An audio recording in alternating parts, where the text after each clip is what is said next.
Attendez, j'ai un petit bout de purée.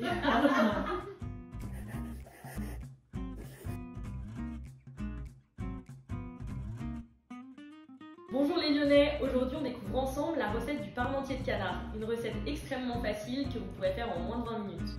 Donc pour cette recette, pour 4 personnes, nous aurons besoin de 2 kg de pommes de terre, 4 cuisses de confit de canard, 1 litre de lait demi-écrémé, un petit peu de chapelure, 125 g de beurre, 10 échalotes, et c'est tout.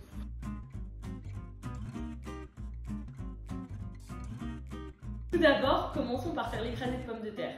Munissez-vous donc de 2 kg de pommes de terre et épluchez-les.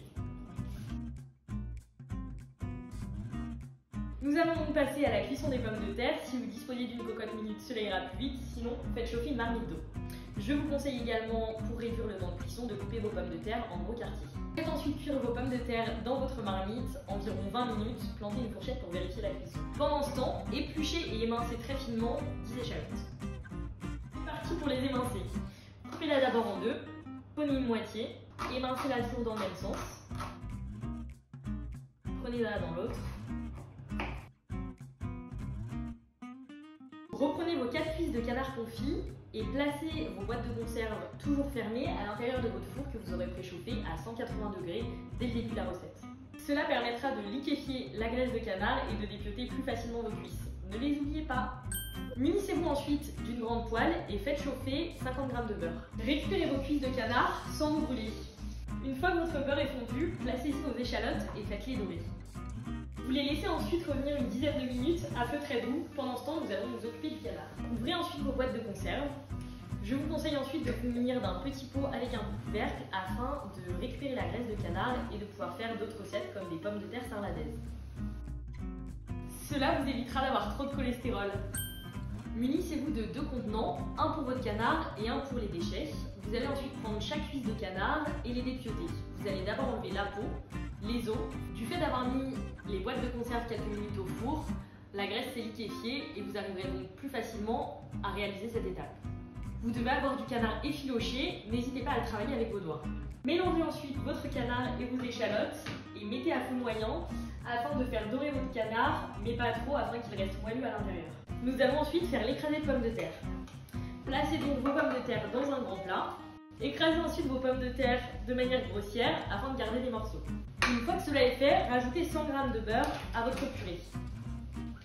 Ce n'est pas une recette amincissante. N'hésitez pas ensuite à saler de manière assez généreuse. Je vous conseille ensuite de mettre du lait à votre convenance. Personnellement, j'en mets à peu près 250 ml.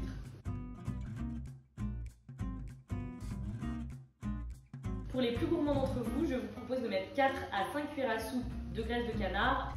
Cela permettra de parfumer votre écrasé de pommes de terre en lui donnant un léger goût de canard.